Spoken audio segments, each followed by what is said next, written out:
హిందూ మతంలో నెమలి ఈకను పవిత్రమైన మరియు ఆధ్యాత్మిక వస్తువుగా భావించడం జరుగుతుంది. హిందువుల పవిత్ర గ్రంథాలలో కూడా వీటి గురించి ప్రస్తావన తరచుగా ఉండటం మనం గమనిస్తూనే ఉంటాం. ఆ నెమలి ఈకలపై విస్తరించిన నమూనాలు మరియు రంగులు చూసేందుకు అందంగా ఉండడమే కాకుండా దైనందిన జీవితంలో వివిధ సమస్యలకు పరిష్కారంగా కూడా ఉండగలదని చెబుతూ ఉంటారు పండితులు.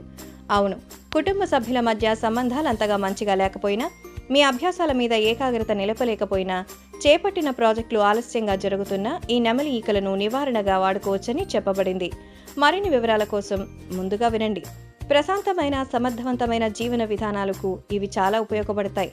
నెమలి ఈక ద్వారా రాహుదోష నివారణ చర్యలు. రాహుదోష నివారణ చర్యల దృష్ట్యా నెమలి ఈక అద్భుతమైన నివారణగా ఉపయోగించవచ్చని తెలుపబడింది.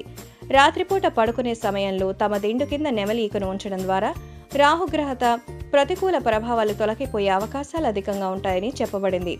గ్రహాల యొక్క అనుకూల స్థానాల కారణంగా లేదా మరేదైనా కారణాల వల్ల కొన్ని అనుకున్న పనులు, ప్రాజెక్టులు సమయానుసారం జరగకుండా అవరోధాలు తలెత్తుతాయి.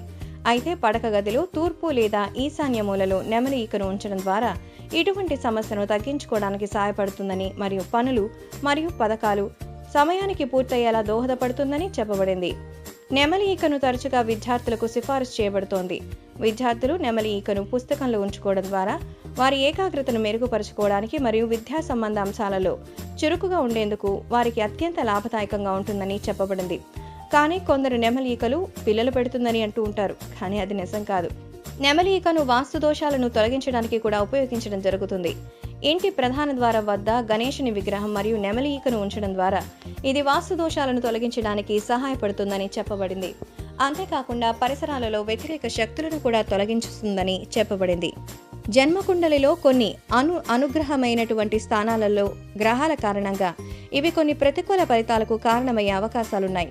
దీనికి నివారణగా ఒక నెమలి ఈకను తీసుకుని ఈక మీద 21 సార్లు నీటి చుక్కలను వేస్తూ జ్యోతిష్య పండితుడు సిఫారసు చేసిన మంత్రాన్ని పఠించి ఈ ఈకను పూజగదిలో ఉంచండి. తర్వాతి రోజు ఈకను పారే నీటిలో వదిలేయండి. మరిన్ని వివరాల కోసం మీ జ్యోతిష్య పండితుడిని సంప్రదించండి. మా వీడియోస్ మీకు నచ్చినట్లయితే లైక్, షేర్, సబ్స్క్రైబ్ చేయండి.